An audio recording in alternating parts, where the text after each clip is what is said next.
Welcome to public TV news bulletin. ముందుగా headlines. సర్వ మతాలకు నిలయం భారతదేశం ఎమ్మెల్యే యశస్విన్ రెడ్డి. ఓ తండ్రి ఆవేదన. బీజేపీ బీఆర్ఎస్ లను ఎన్నికల్లో ఓడించాలి మంత్రి శ్రీధర్ బాబు. వేములవాడ రూరల్ మండలం వట్టెంలలో పేకాట స్థావరంపై పోలీసుల దాడి. ఐనవోలు మల్లన్న పెద్దపట్నం. వేసవిలో కూలి పనులు లేక జీవనం కొనసాగించేందుకు ఇబ్బందులు ఎదుర్కొనే గుత్తికోయలు. ఇక వివరాల్లోకి వెళ్తే, ప్రపంచవ్యాప్తంగా డిజిటలైజేషన్, కృత్రిమ మేధస్సు అభివృద్ధి చెందుతున్న నేటి రోజుల్లో కంప్యూటర్పై పరిజ్ఞానం లేకుండా ఏ రంగంలోనూ రాణించడం కష్టమని ప్రముఖ సీనియర్ గ్యాస్ట్రోఎంటరాలజిస్ట్ డాక్టర్ శర్మ అన్నారు. కర్నూలు నగరంలోని భాగ్యనగర్లో ఉన్న ఫస్ట్ సెట్ కంప్యూటర్స్ ఆధ్వర్యంలో తన సౌజన్యంతో ఏర్పాటు చేసిన విద్యార్థులకు వేసవి కంప్యూటర్ శిక్షణ తరగతులను ఆయన ముఖ్య అతిథిగా హాజరై ప్రారంభించారు. ఈ కార్యక్రమంలో ఫస్ట్ స్టెప్ కంప్యూటర్స్ అధినేత రాజశేఖర్, మేనేజర్ సుజాత తదితరులు పాల్గొన్నారు. ఈ సందర్భంగా సీనియర్ గ్యాస్ట్రోఎంటరాలజిస్ట్ డాక్టర్ శర్మ మాట్లాడుతూ 10వ తరగతి పరీక్షలు రాసి ఖాళీగా ఉన్న విద్యార్థులు వేసవిలో సమయం వృధా చేయకుండా కంప్యూటర్పై పరిజ్ఞానం పొందించేందుకు వేసవి శిక్షణ తరగతులను ఏర్పాటు చేయడం జరిగిందని అభినందనీయమని చెప్పారు. ఆటల్లో వాళ్లకు ఈ టెంపరేచర్ పెరగడం వల్ల అందులో ఇప్పుడు వడగాలులు ఉన్నాయి, heat exhaustion, heat hyper pyrexia, heat stroke తగిలే అవకాశం ఉంది. అటువంటి ప్రమాదకరమైన ఈ పరిస్థితులలో వాళ్ళు morning time, evening time instead of wasting they time, అంటే టైం కాలయాపన అయిపోతుంది, ఎటు టైం అనేది మన చేతుల్లో ఉండదు. కాబట్టి వాళ్ళ కంప్యూటర్ శిక్షణ అనేది అవసరమని గ్రహించి మన రాజశేఖర్ గారి ఆధ్వర్యంలో, ఎందుకంటే గత 24 సంవత్సరాలుగా రాజశేఖర్ గారు చేసిన సేవలు ఎనలేనివి. ఈ కంప్యూటర్ ట్రైనింగ్ ప్రోగ్రాంలలో ఎంతోమందికి గవర్నమెంట్ ఉద్యోగులకు మరియు ఇక్కడికి వచ్చిన పిల్లలకు శిక్షణ ఇవ్వడమే కాక వాళ్లకు భవిష్యత్తులో ఉద్యోగాల అవకాశాలు ఎలా ఉంటాయి, ఎలా అని ఆ రకంగా కల్పించిన వాళ్ళు కూడా ఈరోజు సాఫ్ట్వేర్లో ఎంతోమంది ఉద్యోగులు ఉన్నారు మన రాజశేఖర్ గారి ఆధ్వర్యంలో. కర్నూలులో ఈ మటుకు ఉండి కర్నూలు నుంచి మిగతా చోట్ల బ్రాంచ్లు పెట్టి పిల్లలకు అందరికీ శిక్షణ ఇస్తున్నాడు అంటే కంప్యూటర్ యొక్క ఇంపార్టెన్స్ను చాలా అర్లీగా అతను గుర్తించినట్టే మనం చెప్పుకోవచ్చు. ఎందుకంటే ఒక కంప్యూటరు, ఒక సాఫ్ట్వేరు, తర్వాత వాటిని టెక్నాలజీ ఆపరేట్ చేయడం అనేది ఎంత అవసరం అంటే, ఒకప్పుడు మేము చిన్నప్పుడు వినేవాళ్ళము, పుస్తకాల్లో చదువుకున్నాము, విద్య లేని వాడు వింత పశువు అని. ఇప్పుడు కంప్యూటర్ విద్య లేని వాడు వింత పశువు అని చెప్పవచ్చు. ఎందుకంటే కంప్యూటర్ ఆపరేట్ చేయడానికి రాదు అంటే కూడా వాళ్ళు చాలా ఇబ్బందులు పడాల్సి వస్తుంది. ఎందుకంటే వరల్డ్తో కమ్యూనికేషన్ అనేది కేవలము కంప్యూటరు, సాఫ్ట్వేరు, టెక్నాలజీ వీటి మీదనే ఆధారపడింది. ఇప్పుడు ఇక్కడ ఉన్నటువంటి మనం ఎక్కడో అమెరికాకు పోవాలన్నా ఎవ్రీథింగ్ ఈజ్ డిజిటలైజ్డ్. సో ఈ డిజిటల్ యుగంలో, ఈ ఆర్టిఫిషియల్ ఇంటెలిజెన్స్ యుగంలో ఫస్ట్ స్టెప్ వేయడం అనేది కంప్యూటర్ ట్రైనింగ్ అనేది. సో అందుకే ఆయన కంప్యూటర్ ఫస్ట్ స్టెప్ అని పెట్టుకున్నాడు. ఎందుకు పెట్టాడరా నేను ఆలోచించినప్పుడు నాకు అర్థమైంది. ఈ చిన్న పిల్లలు ఈ చిన్నారితనంలోనే వాళ్ళ మైండ్లో కంప్యూటర్ గురించి నాలెడ్జ్ కానీ డెవలప్ అయిందంటే వాళ్ళు ప్రపంచాన్ని ఎక్కడికైనా పోగలరు, ప్రపంచాల్లో ఎక్కడైనా ఉద్యోగం తెచ్చుకోగలరు, భావి భవిష్యత్తు వాళ్ళకి బాగుంటుంది. నిజంగా ఈ కంప్యూటర్ ట్రైనింగ్ ప్రోగ్రాము ఆయన ముందుకొచ్చి కొంతవరకు ఆయన భరిస్తాను, దీని ఖర్చు మీరు కొంత భరించండి అని ఈ చిన్నారులకు ఆ శిక్షణ కార్యక్రమాన్ని ఈరోజు ఓపెన్ చేయడం అనేది నాకు చాలా సంతోషాన్ని ఇస్తూ ఉంది. ఎందుకంటే ఎన్నో కార్యక్రమాలు చేసినప్పటికీ నా మైండ్లో మెదిలేది ఎప్పుడన్నా ఒక ఇంకా మంచి కార్యక్రమం, ఇన్నోవేటివ్ కార్యక్రమము ఏదైనా చేస్తే మేలు కదా. ఇప్పుడంతా ప్రపంచమంతా ఇట్ ఈస్ డ్రివెన్ బై టెక్నాలజీలో నాలెడ్జి అవి లేకపోతే మన కంట్రీ డెవలప్మెంట్ కూడా, అంటే economics, finance, infrastructure departments, banking services, educational departments, medical departments ఇవన్నీ కూడా టెక్నాలజీ మీదనే ఆధారపడ్డాయి. సో టెక్నాలజీ గురించి నాలెడ్జ్ డెవలప్ చేసుకోవడంలో ఫస్ట్ స్టెప్ కంప్యూటర్ను ఆపరేట్ చేయడము, కంప్యూటర్ను దాన్ని ఇచ్చేయడం ట్రైనింగ్లో. సో ఆ ఫస్ట్ స్టెప్ అని ఆయన పెట్టింది కూడా నాకు చాలా గొప్ప విషయం అని. ఇక్కడే కాకుండా 4-5 బ్రాంచ్లు కూడా మన రాజశేఖర్ గారు తెచ్చారని తెలిసింది. సో ఆయన ముందుకు రావడము, ఈ చిన్నారులకు ఈ రకంగా ట్రైనింగ్ ఇవ్వడానికి రావడం అనేది ఈరోజు చాలా సంతోషకరమైన విషయము. ఇటువంటి ప్రోగ్రాంలు మరిన్ని కొన్ని ఈ రాజశేఖర్ గారి ఆధ్వర్యంలో నేను చేయాలనుకుంటున్నాను. సో దీనికి దోహదపడిన అందరినీ నేను ఒకసారిగా మనస్ఫూర్తిగా అభినందిస్తూ మేము తలపెట్టిన ఈ ప్రోగ్రాంలో చిన్నపిల్లలు నేర్చుకొని వాళ్ళను వాళ్ళు ఎవరితో కంపేర్ చేసుకోకుండా, because every individual is unique in this world. So వేరే వాళ్ళతో కంపేర్ చేసుకుంటూ లైఫ్ లీడ్ చేయడం అంటే వాళ్ళని వాళ్ళే మర్చిపోతారు జీవితంలో. కాబట్టి ఒక వ్యక్తి ఎదగాలంటే సంఘం శరణం గచ్చామి అన్నారు. మంచి వాళ్ళతో స్నేహితము, మంచి వ్యక్తులు పరిచయం కావడం అనేది ఒక అదృష్టం కింద భావించాలి. ఈరోజు మనకు రాజశేఖర్ గారు పరిచయం కావడం కూడా నేను అదృష్టంగా భావిస్తున్నాను. ఈరోజు ఉచిత కంప్యూటర్ శిక్షణ ఇక్కడ ప్రోగ్రామ్ని ప్రారంభించడానికి ఇచ్చేసినటువంటి శంకర్ శర్మ గారు, డాక్టర్ శంకర్ శర్మ గారి ఆధ్వర్యంలో మేము కంప్యూటర్ శిక్షణ ట్రైనింగ్ ఇవ్వాలని మేము గత నెలలో ఒకసారి రామస్వామి గారు వచ్చాడనేది జరిగింది. అప్పుడు సార్ ముందుకు వచ్చారు. నా వర్షంలో ఏంటంటే అన్ని దానాల వల్ల అన్నదానం గొప్పదని అంటారు. నేను ఎలా ఫీల్ అవుతానంటే అన్నదానం కంటే విద్యాదానం చాలా గొప్పది. అన్నదానం అంటే అతనికి మాత్రమే కడుపు నింపగలుగుతాం. ఇలాంటి విద్యాదానం చేస్తే ఇతను భవిష్యత్తులో ఉద్యోగం చేసి ఒక కుటుంబాన్ని అతను చేదోడు వాదోడుగా ఉండగలడు. అంటే అన్ని దానాల్లో కన్నా విద్యాదానం, ఉపాధి దానం అనేది చాలా గొప్పది. ఇప్పుడు డాక్టర్ గారు ఇందాక చెప్పినట్టుగా ఎన్నో కార్యక్రమాలు చేస్తూ ఇన్నోవేటివ్గా ఉపాధి కల్పించే ప్రోగ్రాములు చేయాలని అనుకోవడం అనేది అసలు డాక్టర్ గారు చాలా గొప్పగా ఊహించారు. చాలా గొప్ప మనసుతో మమ్మల్ని ఆశీర్వదించడానికి వచ్చారు. దీనికి అయ్యే ఖర్చులో డాక్టర్ గారు నేను భరిస్తాను, రాజశేఖర్ గారు మీరు ఎంత ముందుకు వెళ్తారో వెళ్ళండి, వాళ్ళకి కావాల్సిన ఏమైనా ఉంటే నా వంతు సాయంగా నేను మీకు ఏం చేయగలిగాను నేను చేస్తానని ముందుకు రావడం మాకు చాలా శుభదృష్టం. ఇలాంటి మేము ఇంకా పెద్దవాళ్ళు ఉన్నారు కాబట్టి ఇంకా నిరుద్యోగ యువతకి అండగా వీళ్ళు ఉంటారని, ఇంకా ముందు ప్రోగ్రామ్స్లో సార్తో మేము కోఆపరేట్ అవుతూ చాలామందికి ఉపాధి కల్పించడానికి ముందుకెళ్తామని తెలియజేస్తూ మరొక్కసారి డాక్టర్ గారికి దైవం మానుష్య రూపేణ అని అంటారు కాబట్టి డాక్టర్ దేవుడితో సమానం. అలాంటి దైవ సమానులైనటువంటి డాక్టర్ గారు మా కార్యాలయంకి వచ్చి ఇక్కడ ఈ శిక్షణ ప్రారంభించినందుకు మరొకసారి వారికి ప్రత్యేకమైన ధన్యవాదాలు తెలియజేస్తున్నాను. Thank you so much. Parliament ఎన్నికల్లో బీజేపీ బీఆర్ఎస్లను ఓడించాలని మంత్రి శ్రీధర్ బాబు పిలుపునిచ్చారు. ఆదివారం మంచిర్యాల జిల్లా కేంద్రంలో జరిగిన సమావేశంలో జిల్లా ఇన్ఛార్జి మంత్రి సీతక్కతో కలిసి పాల్గొన్నారు. అనంతరం వారు మాట్లాడుతూ కాంగ్రెస్ పార్టీ ఎన్నికల్లో ఇచ్చిన హామీలు అమలు చేస్తుందన్నారు. అన్ని వర్గాల అభివృద్ధికి రాహుల్ గాంధీ కట్టుబడి ఉన్నారని అన్నారు. గెలిపే లక్ష్యంగా పార్టీ శ్రేణులు కృషి చేయాలన్నారు.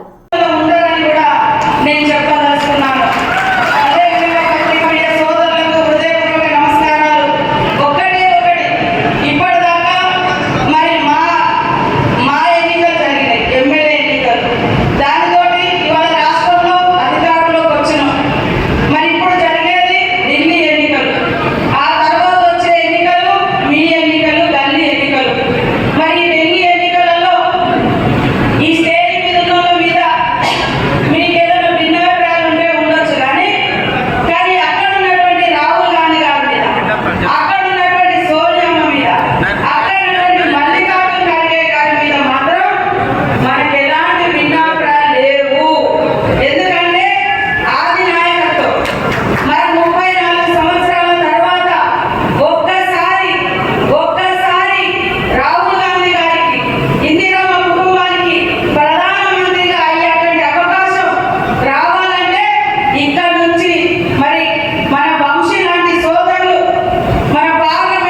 జై కాంగ్రెస్, జై కాంగ్రెస్.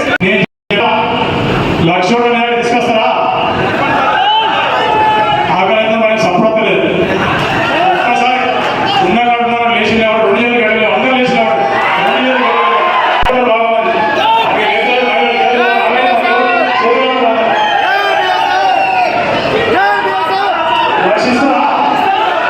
రక్షిస్తే మళ్ళా మంత్రి చరిత్ర అసెంబ్లీ కూడా వస్తుంది.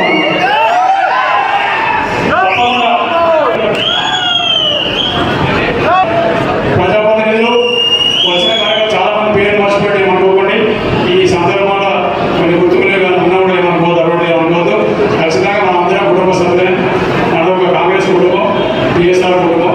తప్పకుండా ఏదైనా కూడా అందరం కలిసి కూటాడని కలిసి చేస్తాం. కలిసి మూమెంట్ మాట్లాడినప్పుడు చెప్పడం జరిగింది 1 లక్ష మెజార్టీ ఇస్తామని చెప్పి. ఏదైతే 66,000 చిరుకు నాకు వచ్చిందో ఈ గడిచిన 4 నెలల మంచిర్యాల నియోజకవర్గంలో ఏం జరిగింది మీకు తెలుసు. నేను చెప్పడం వస్తుంది పద్ధతి ఇక్కడ జరిగిందంతా మీకు తెలుసు. ఏదైతే టీఆర్ ప్రభుత్వం దోపిడీ దొంగ లెక్క దారి దోపిడీ దోసి రైతులను ఒక పక్క రైతు బంధు ఇచ్చి 5,000 ఇస్తున్నామని చెప్పి ఎడమ చేతితో 5,000 ఇచ్చి అదే ప్రభుత్వ పనులు ఇచ్చిండ్రు. ఇటు పక్క 2 కిలోలు మొదలుపెట్టి చివరికి 10 నుంచి 12 కిలోలు క్వింటాలు దోసినట్టే. క్వింటాలకు 10 నుంచి 12 కిలోలు అంటే దాదాపు 204 రూపాయలు. అంటే ఎకరానికి 25 క్వింటాలు అయితే 5,000 రూపాయలు. అంటే ఎడమ చేతితో రైతు బంధు ఇచ్చిండ్రు, కుడి చేతితోటి చేపల మీద తీసుకున్నారు. ఆ పైసలు ఎక్కడ పోయినా మనకు తెలియదు. దాదాపు 7 సంవత్సరాల నుంచి ఆ రకమైన దారి దోపిడీ చేసిన రైతులను చేసినప్పుడు ప్రభుత్వం వచ్చినాక 3వ తారీఖు నాడు ఎన్ని కౌంటింగ్ అయిపోతే 5వ తారీఖు నాడు సంబంధిత అధికారులతో మాట్లాడి సరే అర్జెంట్గా హైదరాబాద్ పోవాల్సిన మాట్లాడి 6 తారీఖు నుంచి ఒక్క గింజ కూడా ఎక్స్ట్రా చెప్పకుండా మొత్తం మంచిర్యాల నియోజకవర్గాన్ని మంచిర్యాల జిల్లా కూడా చేసినట్టారు. మంచిర్యాల ఒక్క గింజ ఎక్స్ట్రా చూపకుండా జోకుడంతా ఈ తాలు పేరుగా జోకి అంతా బంద్ చేసి చేసుకున్న చర్య. అది కాంగ్రెస్ ప్రభుత్వం ద్వారా సాధ్యమైంది, ఎక్కడ సాధ్యం కాదు. కాంగ్రెస్ ప్రభుత్వం వచ్చినాక ఈ తాలు జోకుడు బంద్ చేసింది. ఇక 200 రైతులకు సంబంధించింది. ఇక్కడ ఎల్లంపల్లి పెద్దలు శ్రీపాదరావు ఎల్లంపల్లి ప్రాజెక్ట్ అంటూ శ్రీరావు గారి వాళ్ళ నాన్నగారు వారు స్పీకర్గా పనిచేసింది. ఆ ప్రాజెక్టుల పడ్డాలు టీఎంసీల నీళ్ళు ఉన్నాయి. అందరూ అంటారు వీళ్ళు ఇంజనీరింగ్ కూడా అంటే రైతులు కూడా పాపం బాధపడి చాలా పడ్డాలు టీఎంసీలు అంటే మన నీళ్ళు రావట 18 అయితేనే మనకు వస్తాయి అంటాను. నేను ఏం లేదు, ఎవరికి మన ఎల్లంపల్లి నీళ్ళు ఉన్న వాళ్ళు మనకి ఇవ్వకుండా ఎవరు తీసుకెళ్ళే ప్రసక్తే లేదు. పడ్డాలు ఉన్నాయి, 12 ఉన్నాయి. మనకి 25 కూడా గూడెం ద్వారా 2.1 టీఎంసీ రావాలా. ఆ ఇచ్చిన తర్వాత తీసుకోవాలి. లేకపోతే రాకుండా ఎన్టీపీసీకో హైదరాబాద్ సంబంధించిన పని చెప్తే మొత్తం మన దుకాణం అని చెప్తున్న తర్వాత సరే సంబంధిత అధికారులు మనం ఏమంటున్నామని ఒప్పిండు ఇచ్చేదో. ఇలా సంతోషంగా ధైర్యం ఉంది. రాష్ట్రం మొత్తం కడుపు కరోనా ఒప్పుకుంటే మంచిర్యాల నియోజకవర్గంలో మాత్రం 100% పంటలు పండి వరి వ్యవసాయ పంటలు పండి ఇలా రైతులు సంతోషంగా. లక్ష్మణ న్యాయం తీసుకొస్తారా? ఆకలి మనకి సపోర్ట్ లేదు. ఒక్కసారి ఉన్నవాడు లేచినవాడు 2 ఏళ్ళు గడిపాడు, అందరూ లేచినవాడు 2 ఏళ్ళు బాగుంది.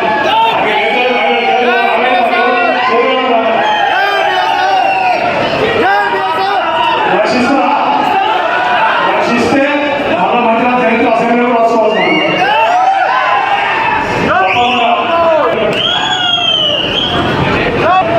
ప్రజాప్రతినిధులు వచ్చిన కనుక చాలా మంది పేరు మర్చిపెట్టి ఏమనుకోకండి. ఈ సందర్భంలో కొన్ని గుర్తుకులే కానీ ఉన్నప్పుడు ఏమనుకోవద్దు, అటువంటి ఏమనుకోవద్దు. ఖచ్చితంగా మన అందరం కుటుంబ సభ్యులే. మనకు ఒక కాంగ్రెస్ కుటుంబం, పిఎస్ఆర్ కుటుంబం. తప్పకుండా ఏదైనా కూడా అందరం కలిసి కూటాడని కలిసి చేస్తాం. మా కాక వెంకటస్వామి గారు కూడా రఘుపతిరావు గారితో చాలా క్లోజ్ ఫ్రెండ్స్. వాళ్ళు చాలా మంచి అనుబంధం ఉన్న హిస్టరీ ఉన్నది. ఇప్పుడు మళ్ళీ ఒక 30 సంవత్సరాల తర్వాత నాకు ఇక్కడ మీతోటి ఇంత ఘనంగా ఈ సభను ఆర్గనైజ్ చేసినందుకు థ్యాంక్ యూ సార్. చాలా బాగా అనిపిస్తుంది. ఇంకా ఇక్కడ మంత్రివర్యులు ఇన్ఛార్జు శ్రీధర్ బాబు గారు వారి ఆశీస్సులు లేకుంటే ఇది అయ్యేది సాధ్యమే కాకుండా నాకు మళ్ళొకసారి శ్రీధర్ బాబు గారు కూడా ధన్యవాదాలు తెలియజేస్తూ జై కాంగ్రెస్. లంచ్ తిందాం ఒక్కసారి గట్టిగా అందరి చేతులు ఎత్తాలి. ఒక్కసారి మనవి యూత్ జోష్ చూపిస్తాం ఒక్కసారి.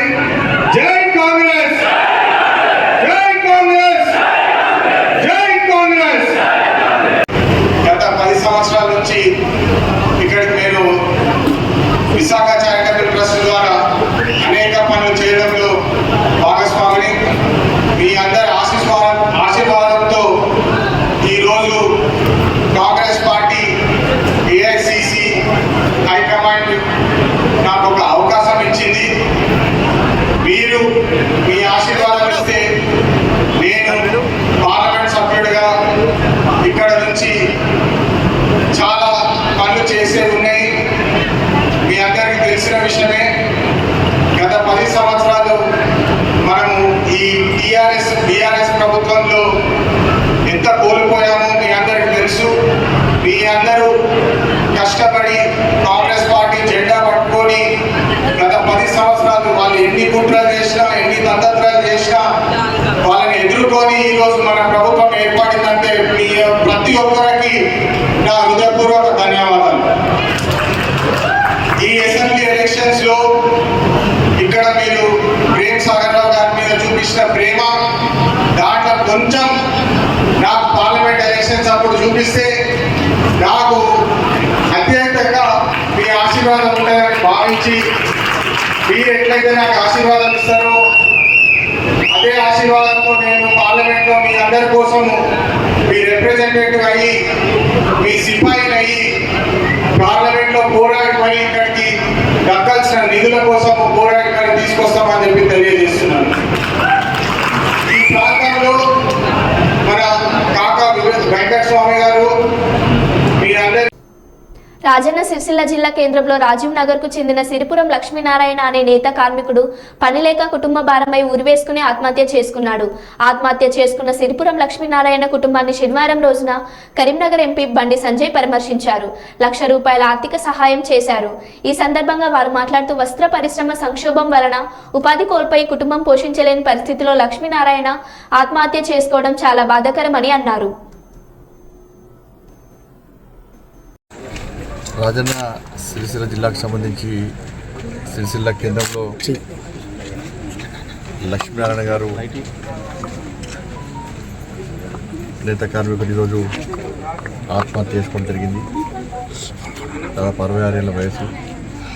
వాళ్ళ కుటుంబ సభ్యులతో మాట్లాడిన తర్వాత వాళ్ళు చెప్పిన విషయాలు విన్న తర్వాత చాలా బాధ అనిపించింది. పూర్తిగా వస్త్ర పరిశ్రమ అతలాకుతమైనటువంటి పరిస్థితుల్లో ఉన్న ఉపాధి కోల్పోయి కనీసం కుటుంబాన్ని పోషించుకోలేని పరిస్థితుల్లో వాళ్ళ ఆత్మహత్య చేసుకోవడం జరిగింది. 2 కుమారులు, ఒక కుమారుడు ఎంఎస్సీ కంప్లీట్ చేసినప్పుడు కూడా ఉద్యోగం రాక వాళ్ళ నాన్నగారికి చేదోడు వాదోడు ఉండే ప్రయత్నం చేసిండు. ఆయనకు ఆరోగ్యం, వాళ్ళ శ్రీమతి గారికి ఆరోగ్యం బాగాలేకపోవడం, ఒకవైపు వస్త్ర పరిశ్రమ మొత్తం బంద్ కావడం, ఇలా కనీసం తినడానికి తిండిలేని పరిస్థితుల్లో, కుటుంబాన్ని పోషించుకోలేని పరిస్థితిలో ఈరోజు లక్ష్మీనారాయణ గారు ఆత్మహత్య చేసుకోవడం జరిగింది. నిన్న కూడా నేత గారు నిన్ననే ఆత్మహత్య చేసుకుంది. సిరిసిల్లలో ఇలాంటి కామన్గా మారింది. ఇంత దౌర్భాగ్యం అంటే ఆత్మహత్యలు కూడా కామన్గా మార్చే పరిస్థితి సిరిసిల్లలో వచ్చిందంటే ఎందుకంటే దౌర్భాగ్యం, దురదృష్టకరం ఇంకోటి కాదు. ఇవాళ ఊళ్ళ మీద వాళ్ళు విమర్శించుకోవడము, వాళ్ళప్పుడు ఏం చేయరు, వాళ్ళు వీళ్ళ మీద నృత్తారు, వీళ్ళు వాళ్ళ మీద నృత్తారు. కానీ వాళ్ళని ఆదుకోవాలని చెప్పి ఆలోచన వీళ్ళకి లేదు, వాళ్ళకి లేదు. వాళ్ళు దాదాపు బతుకమ్మ చీరలకు సంబంధించి ₹270 కోట్ల వాళ్ళ బకాయి ఉంటే వాటిని గత ప్రభుత్వము తీర్చకుండా ముందుకేసింది. ఏంటంటే మాకు ఓటేసి గెలిపిస్తేనే, మా ప్రభుత్వం వస్తేనే ఇస్తామంటారు. ఆ ప్రభుత్వం ఇలా తీర్చకుండా ముందుకేసింది. పూర్తిగా వస్త్రపరిశ్రమ పూర్తిగా బంద్ అయిపోయింది బతుకమ్మ చీరల వల్ల. దాంతోపాటు ఏమైంది, ఈ ప్రభుత్వం వచ్చి ఇలా 100 రోజులు అయిపోయింది. ఇక్కడ కార్మికులందరూ కూడా మొదటిదానిక రోడ్డు ఎక్కి ఆందోళన చేశారు. వస్త్రపరిశ్రమ సంబంధించి మొత్తం అన్ని కుటుంబాలు రోడ్డుకి ఎక్కి ఇవాళ ఆందోళన చేశారు. చివరి భిక్షాటన కూడా చేశారు. అయినప్పుడు కూడా ప్రభుత్వం స్పందించాలి. అంటే వాళ్ళు ఇచ్చేదంతా ₹270, 270 కోట్లు. 270 కోట్ల కనీసం ప్రభుత్వం స్పందించకపోవడం వలన పూర్తిగా వస్త్ర పరిశ్రమ మూలకి పడితే వాళ్ళు ఉపాధి లేక ఇబ్బంది పడుతుంటే స్పందించాల్సిన ప్రభుత్వం స్పందించకుండా ఓరికొరు విమర్శలు చేసుకోవడం ఇది మంచి పద్ధతి కాదు. కాబట్టి ప్రభుత్వం వెంటనే స్పందించాల్సిన అవసరం ఉంది. ఇటువంటి ఆత్మహత్యలు మళ్ళీ జరగకుండా ఉండాలంటే తప్పకుండా ప్రభుత్వం వెంటనే స్పందించి వాళ్ళకి బతుకమ్మ చీరలకు సంబంధించి 270 కోట్లను వెంటనే చెల్లించాలి. తిరిగి పాత బకాయిలు చెల్లించి మళ్ళీ కొత్తగా కూడా ఆర్డర్లు తీసుకొని వస్త్ర పరిశ్రమ నిరంతరం సాఫీగా కొనసాగే విధంగా ప్రభుత్వం చర్యలు తీసుకోవాలి. దాంతోపాటు ఆ మరణించిన కుటుంబాన్ని ఆదుకోవాల్సిన బాధ్యత ప్రభుత్వం మీద ఉంది. వాళ్ళ అబ్బాయి ఎంఎస్సీ కంప్లీట్ చేసిండు, ఇంకో అబ్బాయి చాయ్ హోటల్ నమ్ముకుంటున్నాడు. కాబట్టి ఆ కుటుంబాన్ని ఆదుకోవాల్సిన బాధ్యత ఉంది. ఆ కుటుంబానికి నష్టపరిహారం ఇవ్వాల్సిన బాధ్యత ఉన్నది. ఏదో రకంగా ప్రభుత్వం ఆదుకోవాల్సిన బాధ్యత ఉంది. ఒక భరోసా, విశ్వాసం నింపాలి. దాంతోపాటు ఇక్కడ అనేక సమస్యలతో తలెడుతున్నారు. కొంత విద్యుత్ సంబంధించి 50% సబ్సిడీ ఇచ్చేది, అది కూడా ఆపేసారు. యార్డ్ మీద 10% సబ్సిడీ ఇస్తున్నారు, దాన్ని పక్కన పెట్టేసారు, ఇవ్వకుండా. దాని వర్కర్ టు ఓనర్ అన్నారు, దానికి 370 కోట్ల రూపాయలు కేటాయిస్తూ ఉన్నారు. అది ఏడికి పోయిందో ఎటు తిరిగిందో ఎవరు తెలియదు. కాబట్టి ఇవన్నీ కూడా సమస్యలే. దీని మీద ఒక సమీక్ష నిర్వహించి ఇటువంటి ఆత్మహత్య జరగకుండా, వస్త్రపసం పూర్తిగా దాని మీద ఆధారపడినటువంటి కుటుంబాలు నష్టపోకుండా మనం కాపాడవలసిన బాధ్యత పాలకుల మీద ఉంటుంది. బట్ ఈ ఓర్కొడు తిట్టుకోవడం, మీరు చేయాలంటే మేం చేయలేం.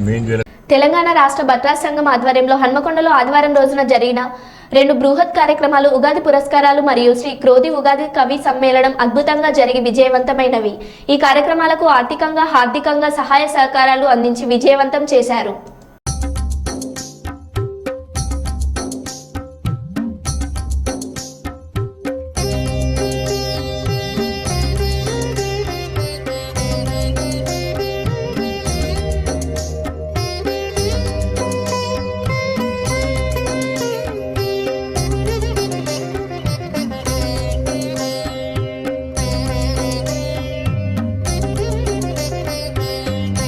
మరో బులెటిన్లో మళ్ళీ కలుద్దాం. Stay tuned.